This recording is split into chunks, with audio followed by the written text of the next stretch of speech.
Oh ya, perkenalkan nama saya Marhaini, biasa dipanggil Aini. Saya dari Sarolangun, Jambi.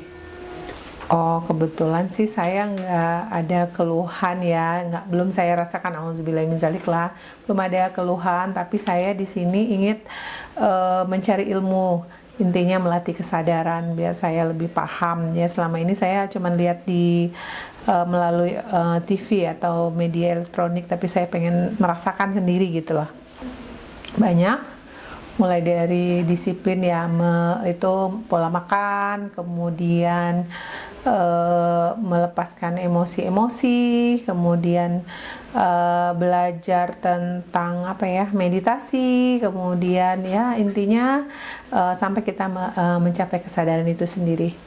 Kalau obat-obatan herbalnya sangat bagus kualitasnya, karena tidak merusak ya. Kalau biasanya kan kalau obat medis bisa dimakan, bisa mempengaruhi yang lain, terutama ginjal. Kalau ini sih kayaknya aman, gak ada masalah. Oh, kalau materinya sih ini ya, penjelasan materinya kepada kami peserta itu sangat jelas, walaupun kadang-kadang ada sedikit mungkin karena kami baru pertama kali di camp ini yang tidak mengerti, tapi setelah itu kami bertanya dan peserta lain juga bertanya, dijelaskan, paham. Oh, keren. Satu kata, keren.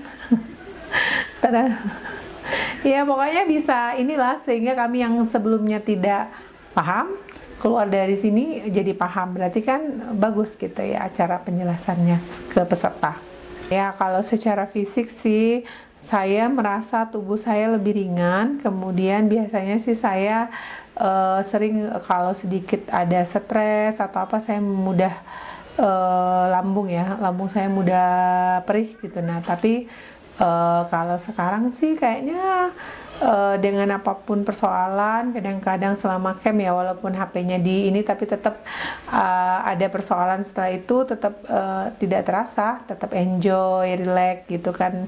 Terus banyak sekali sih keajaiban rasanya kemarin sewaktu saya tinggalin anak saya dengan kondisi dimana tanggal 1 anak saya harus masuk asrama, tetapi setelah saya pasrahkan semuanya kepada Allah, ternyata anak saya diundur. Pas saya sudah buka HP, setelah karantina HP, saya buka HP, saya lihat informasi, ternyata anak saya masuk asramanya diundur sampai tanggal 5, kan keren.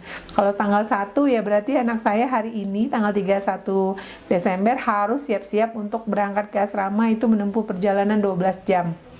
Nah kalau saya masih di sini di camp gitu kan nggak ini ya, nggak lucu ya si anaknya pergi tanpa ibunya melepas gitu. Tapi alhamdulillah karena kepasrahan dan kesadaran yang saya dapatkan di sini, saya benar-benar pasrah total gitu. Tapi nggak tahu lah, tiba-tiba saya dapat pemberitahuan di grup anak saya masuk asrama tanggal 5 Januari. Allahu Akbar, saya jadi senang banget gitu loh.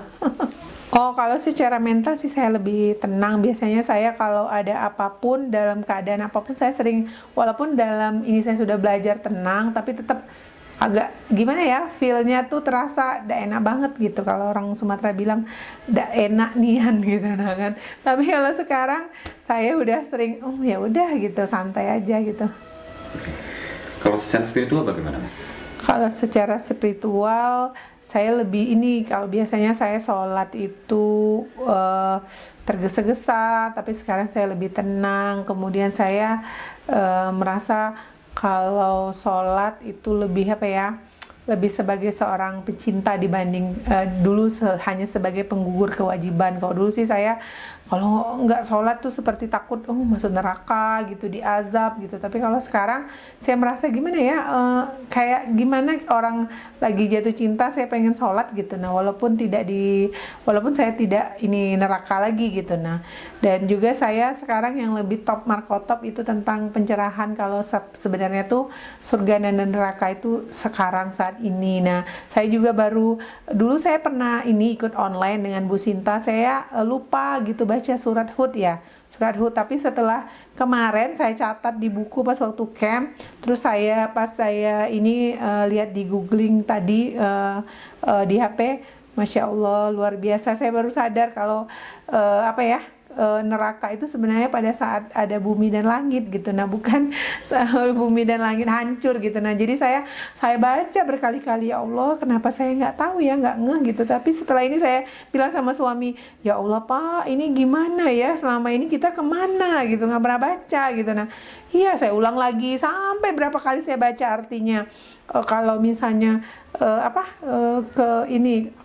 kemelaratan, kesengsaraan itu ya, kalau kita tidak memperbaiki diri akan dapat seperti itu terus, dan itu selama bumi dan langit masih ada gitu. Nah, ya Allah, satu clue itu yang saya benar-benar, kok bisa ya gitu, kok saya selama ini besok di waktu kemarin-kemarin ya, waktu kecil dicekokin dengan, nah kalau kamu nggak sholat masuk neraka, terus kamu dalam kubur datang malaikat gitu, di azab, digini-giniin, nanti setelah itu lewat jembatan Siratal Mustaqim yang di bawahnya ada neraka, terus apinya menjalar-jalar gitu, terus ituin lagi, masuk lagi, dijadiin lagi, hancur lagi, sampai luar biasa. Saya sampai horor sampai sekarang, dan saya juga gimana ya, kok baru dapatnya sekarang gitu. Tapi alhamdulillah, daripada menjelang di ranjang kematian. Tapi saya sangat bersyukur sekali, terima kasih dengan ini gitulah, terutama dengan Bu Sinta yang memberikan pencerahannya.